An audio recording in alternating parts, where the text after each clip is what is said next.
प्यारे बच्चों, हिंदी के व्याकरण कक्षा में आज फिर आपका स्वागत है। जैसा कि आप जानते ही हो, हम अपना ज्ञान परखो भाग 1 जो कि पाठ 1 से 4 तक की पुनरावृत्ति कहेंगे, रिवीजन वर्क कहेंगे, वही है। तो हमने कल किया था, हमने संज्ञा के जो शब्द थे अलग अलग थे, अलग अलग करके लिखे। हम जानते हैं संज्ञा के भेद 3 हैं। संज्ञा के 3 भेद होते हैं: व्यक्तिवाचक संज्ञा, जातिवाचक संज्ञा और भाववाचक संज्ञा।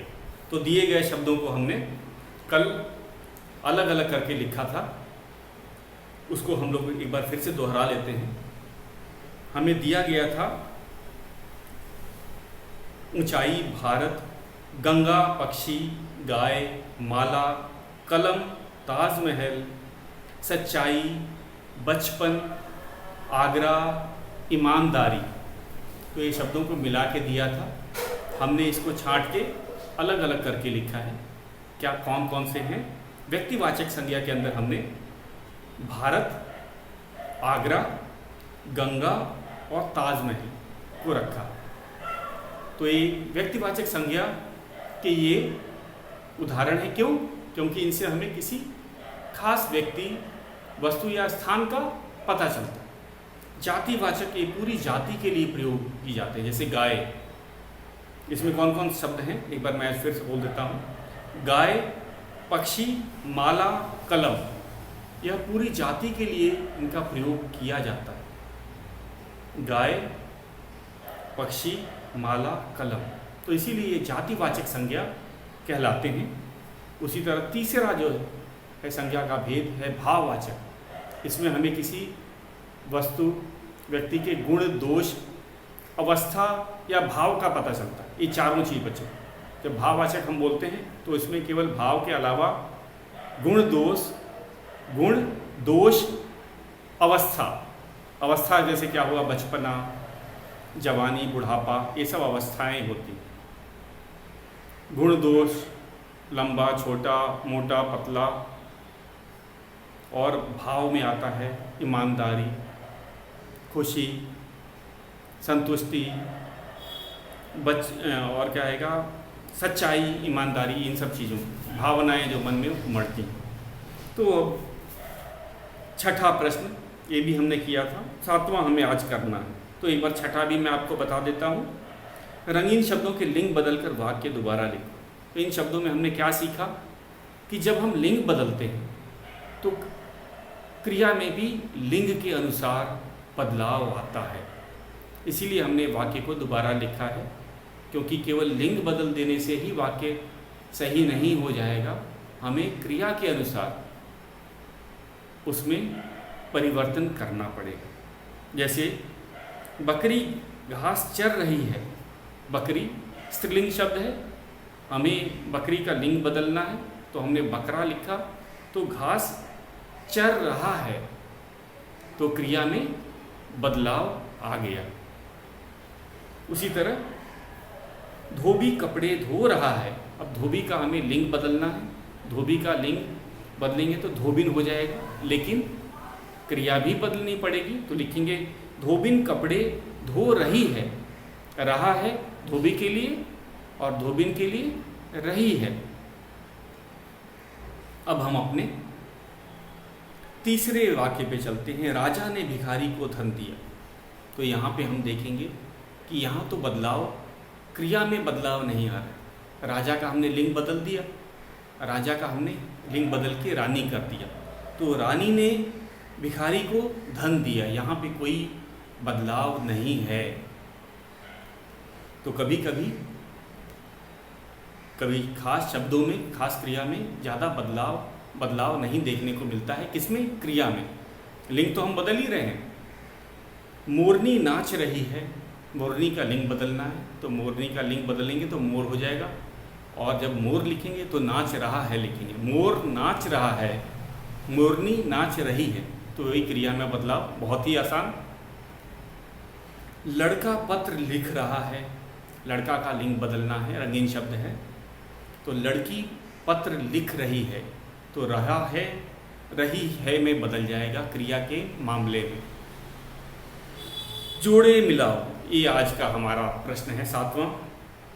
मैं चाहूँगा कि आप इसे साथ साथ करें ताकि ये आपको याद भी हो जाए और आपका काम भी होता रहे, आप भूलेंगे नहीं। साथ करने का यही फायदा है। तो ये है प्रश्न संख्या 7। प्रश्न 7, जोड़े मिलाओ।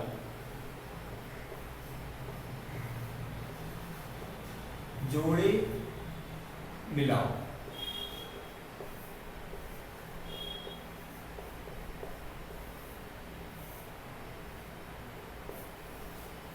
पहला है, हम यहां लिख देते हैं तोता।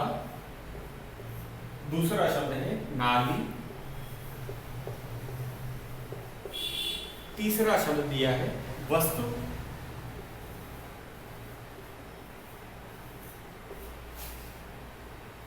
चौथा है पत्ता। दूसरी सूची है पत्ते। अगला शब्द है वस्तुएं। तीसरा शब्द है तोते और चौथा शब्द है नालियां।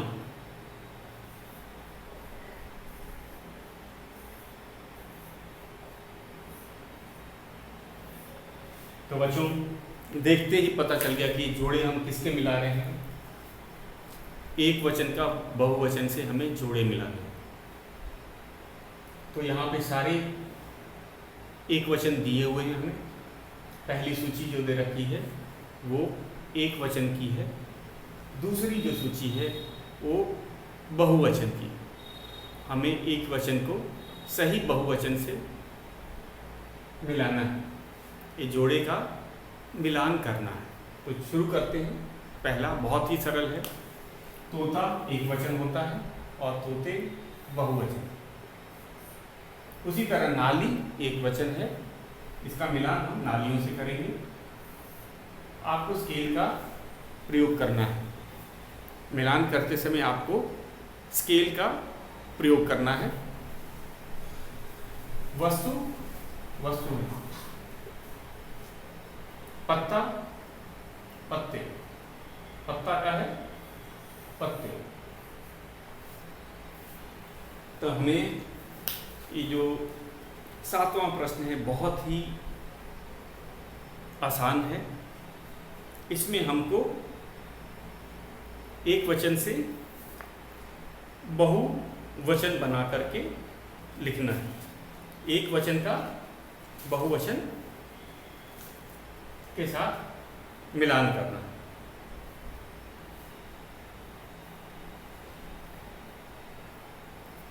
अब हम अपने 8वें प्रश्न में चलते हैं। कारक के सामने चिन्ह लिखो। कारक दिए हुए हैं और चिन्ह हम लिखेंगे। कारक का उनके चिन्ह लिखने हैं। तो हम शुरू करते हैं सबसे पहले कारक की परिभाषा से। तो पहले ये आपने कर ही लिया होगा। तोता, तोते, नाली, नालियां, वस्तु, वस्तुएं, पत्ता, पत्ते। अपने 8वें प्रश्न पे चलते हैं।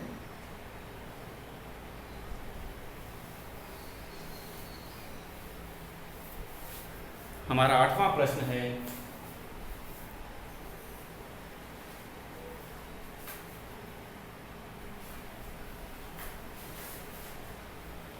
कारक के सामने चिन्ह लिखो। कारकों के सामने, कारकों बहुवचन है कारक का। कारकों के सामने, के सामने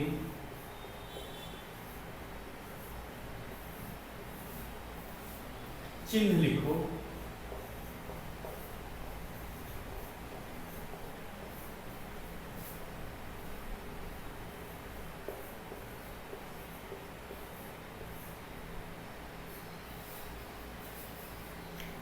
पहले हम कारक के चिन्ह और कारक होता क्या है परिभाषा एक बार उसको दोहरा लिया जाए। तो जो कारक होते हैं संज्ञा या सर्वनाम का संबंध क्रिया या वाक्य के किसी अन्य शब्द के साथ दर्शाते हैं, दिखाते हैं। तो ये था कारक। कारक क्या है बच्चों? कारक संबंध होता है संज्ञा सर्वनाम का क्रिया के साथ या फिर वाक्य के किसी अन्य शब्द के साथ। और उनके जो चिन्ह हैं, हम जानते हैं हिंदी में 8 कारक हैं, उनके चिन्ह कौन कौन से हैं? जैसे कर्ता कारक का चिन्ह है ने, कर्म का, को। तो पहले हम परिभाषा से ही शुरू करते हैं।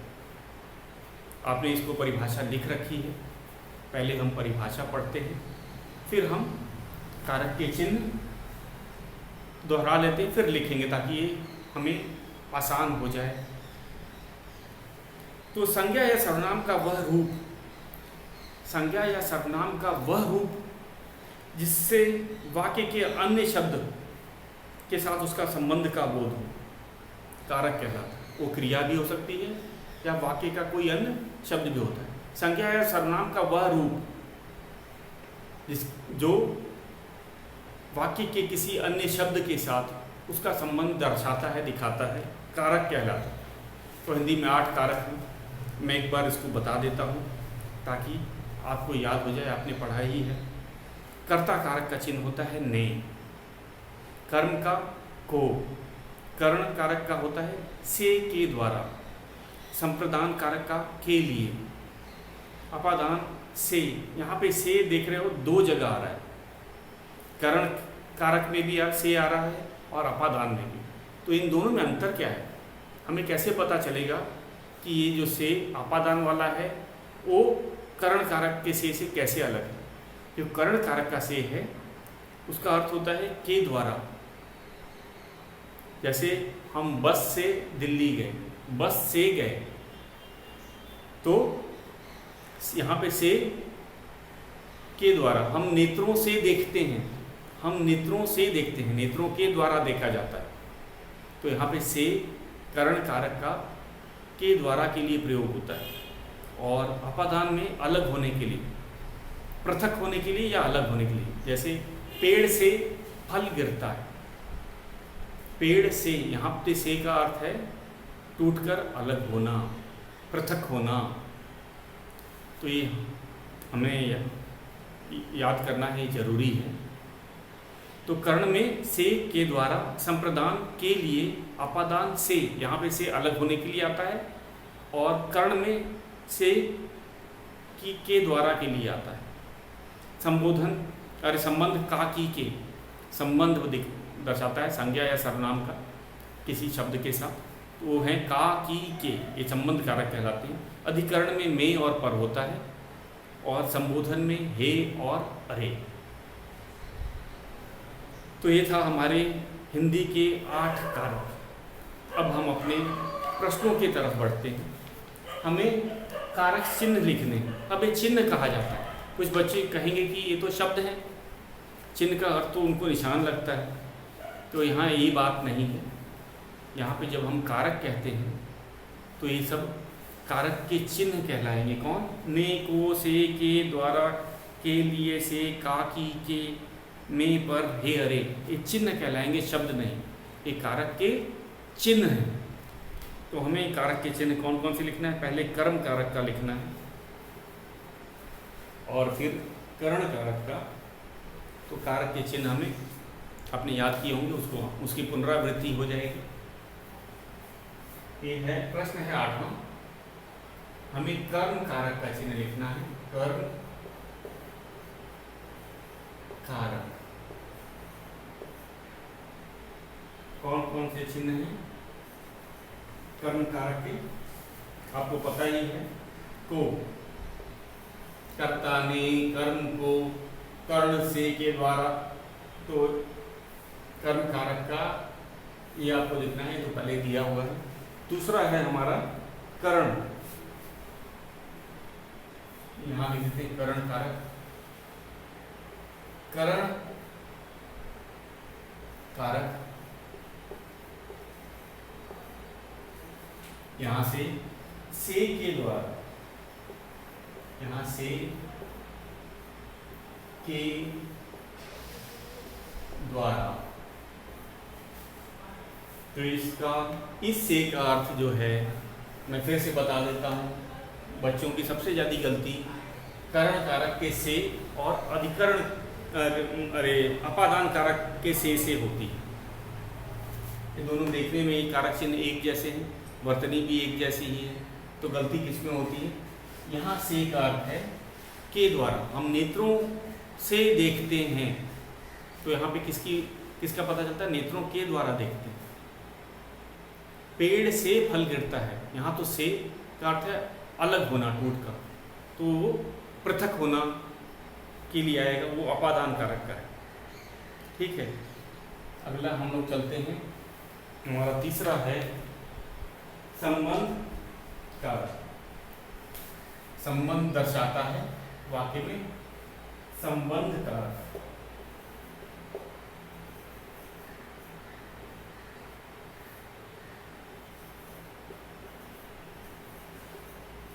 का की के, का की के, ये संज्ञा सर्वनाम का वाक्य के किसी शब्द के साथ संबंध दर्शाता है या दिखाता है, इसीलिए इन्हें संबंध कारक कहा जाता है। ये तीन हैं, का की के। अगला है हमारा एक और कारक का प्रश्न बच गया है, अपादान कारक। अपादान, अपादान,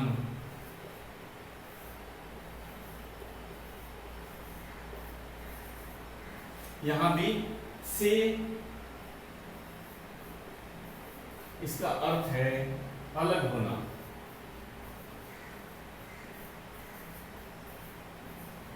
या पृथक होना। पृथक, कुछ पुस्तकों में पृथक भी दिया है।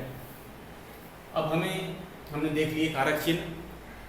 गलती कहाँ होती है?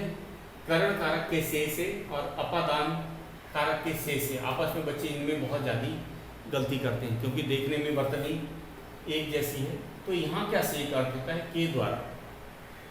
मैं बस से आगरा गया, तो बस यहाँ किस कारक की बात कर रहे हैं? करण कारक की बात कर रहे हैं। बस के द्वारा, बस की मदद से, बस से और अपादान कारक से अलग होने के लिए, टूट के गिरने के लिए, अलग होने के लिए। घोड़े से सवार गिर गया, तो घोड़े से, यहां तो से का अर्थ है अपादान कारक के। छत से लड़का गिरा, छत से अलग होने के लिए अपादान कारक। नेत्रों से देखते हैं, ये करण कारक। तो बहुत सरल है। जो अंतर था कर्ता ने कर्म को कर्ण से के द्वारा, ये तो आपने याद कर ही लिया है।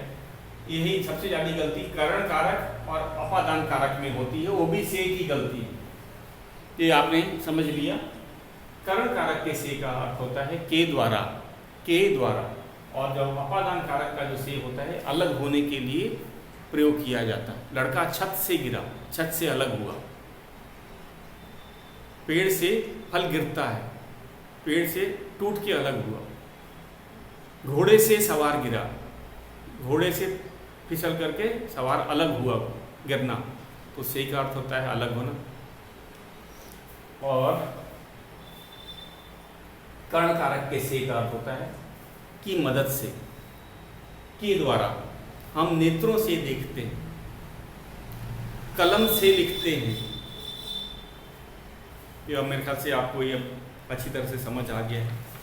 हम अपने 9वें प्रश्न पे चलते हैं। हमारा 9वां प्रश्न है वचन बदलो। ये बहुत ही आसान है, इसको लिखते हैं।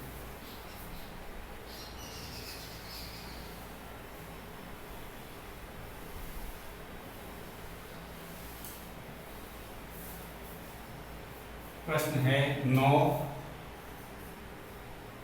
वचन बदलना है।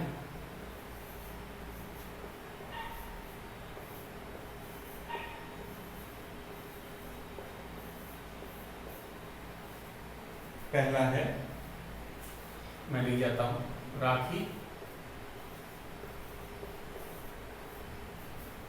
दूसरा है कुत्ता।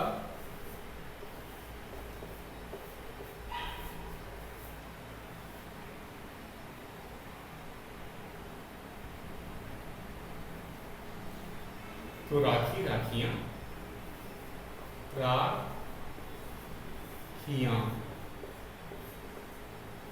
एक नियम आपको मैंने बताया था कि अगर स्त्रीलिंग शब्द हो और आखिरी वर्ण पे बड़ी ई की मात्रा हो और हमें उसका बहुवचन बनाना पड़े, तब हम जो बड़ी ई को छोटी ई में बदल देते हैं और यहाँ लगाते हैं। आपको याद आ रहा होगा जब हमने इसको पहले करवाया था तो आपको ये बताया था। तो ठीक उसी तरह राखी, राखियाँ। कुत्ता का बहुवचन है कुत्ते। अगला देख रखा है कथा, कथा और सखी।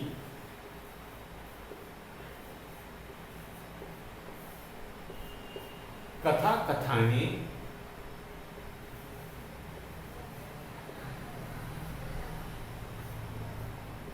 सखी, सखियां।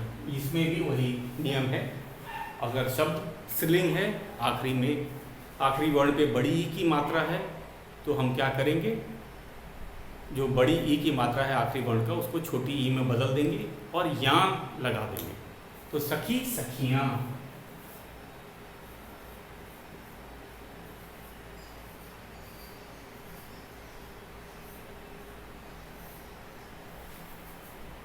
उसके बाद घोड़ा,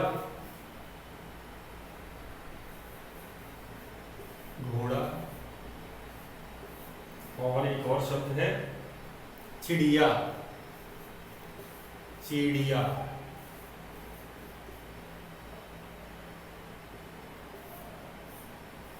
घोड़ा का होगा घोड़े,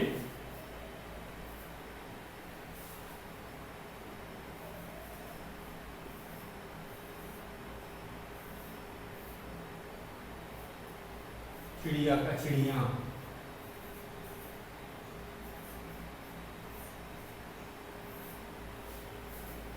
तो ये था हमारा वचन बदलना। एक वचन ही दिया था, नहीं तो परीक्षा में ऐसे भी आता है कि बहुवचन दिया हो उसका एक वचन लिखना होता है, लेकिन यहाँ पे हमें सभी एक वचन ही दिए थे, हमने उसका बहुवचन रूप ही लिखा है। तो एक बार इसको दोहरा लें ताकि आप इसे लिख सकें। तो हमारा 9वां प्रश्न था बच्चों, वचन बदलो। राखी, राखियाँ, कुत्ता, कुत्ते, कथा, कथाएं, सखी, सखियाँ, घोड़ा, घोड़े, चिड़िया, चिड़ियाँ। तो एक वचन का हमने बहुवचन बनाया।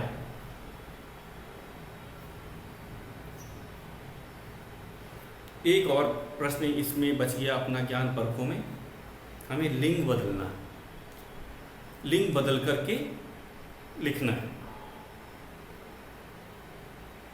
तो बहुत ही सरल है, दिए गए शब्द को का लिंग बदलना है। तो ये लिंग की परिभाषा सबसे पहले आ जाते हैं और उसके बाद हम आएंगे कि स्त्रीलिंग की परिभाषा, उसके बाद पुल्लिंग की परिभाषा।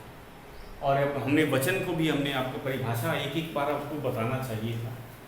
चलो अभी इसको ही बता देते हैं। वचन में वचन की परिभाषा आपको पता ही, जब शब्द के जिस रूप से हमें एक संख्या का बोध होता है, उसकी एक या अनेक संख्या का बोध होता है, उसे लिंग कहते हैं। शब्द के जिस रूप से हमें उसकी एक या अनेक संख्या का पता चलता है या बोध होता है, उसे वचन कहते हैं। तो वचन के कितने भेद हैं? 2 भेद हैं, आपको पता है, एक वचन और बहुवचन। एक वचन में हमें किसी व्यक्ति, वस्तु या स्थान की एक संख्या का पता चलता है। अगर हमें किसी व्यक्ति, वस्तु, स्थान की अनेक, एक से अधिक, या फिर हम अनेक भी कह सकते हैं, दोनों एक ही चीज़ है, संख्या का पता चलता है, तो हम उसे बहुवचन कहते हैं। तो ये हमने एक वचन का बहुवचन सूची आपने याद कर रखी थी और उसी की सहायता से लिख दी। अब हम लिंग बदलों में लिखते हैं। ये हमारा 10वां और अंतिम प्रश्न है इस पाठ।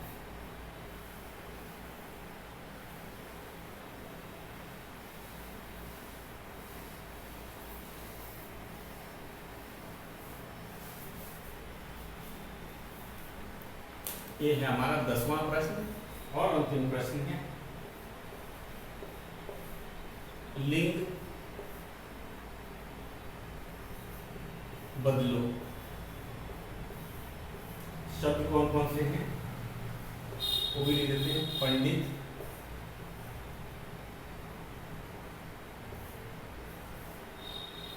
चूहा, उसके बाद है नौकर,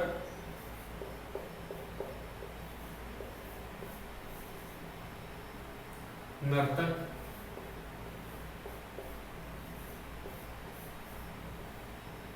ग्वाला,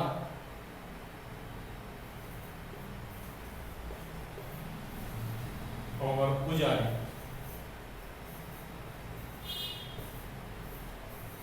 सबसे पहले लिंग की परिभाषा।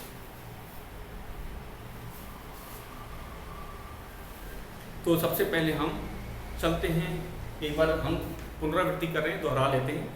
लिंग की आपको परिभाषा पता है, शब्द के जिस रूप से उसके पुरुष या स्त्री जाति का पता चले उसे लिंग कहते हैं। स्त्रीलिंग में अगर हमें स्त्री जाति का पता चले उसे स्त्रीलिंग कहते हैं, और पुरुष जाति का पता चले, शब्द के जिस रूप से उसके पुरुष जाति का पता चले उसे पुल्लिंग कहते हैं। तो पहला है पंडित। पंडित का पंडिताई, साथ साथ लिखते जाते हैं। तो लिंग की हमने आपको 3 परिभाषाएं बताई थी। सबसे पहले बताई थी लिंग की परिभाषा, उसके बाद स्त्रीलिंग की परिभाषा, फिर पुल्लिंग की परिभाषा। तो आपको परिभाषाएं उदाहरण के साथ याद रखनी है, और जो सूची दे रखी है, आपको तालिका दे रखी थी इस पाठ में, आपको उसको भी याद रखना है, पढ़ना है, तभी आप इन प्रश्नों को कर पाएंगे। तो पंडित का हम लोग चलते हैं बच्चों, पंडिताई। पंडिताई,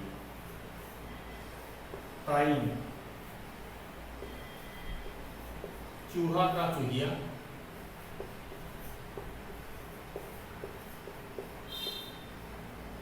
और नौकर का नौकरानी,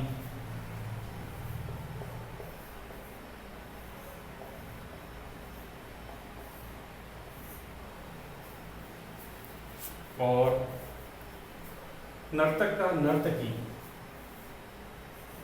नर्तक का अर्थ है,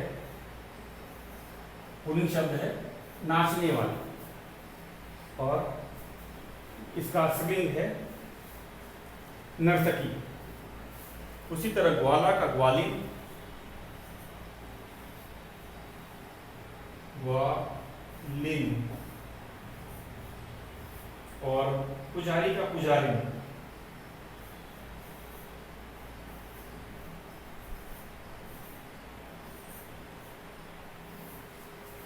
पुजारी का पुजारी।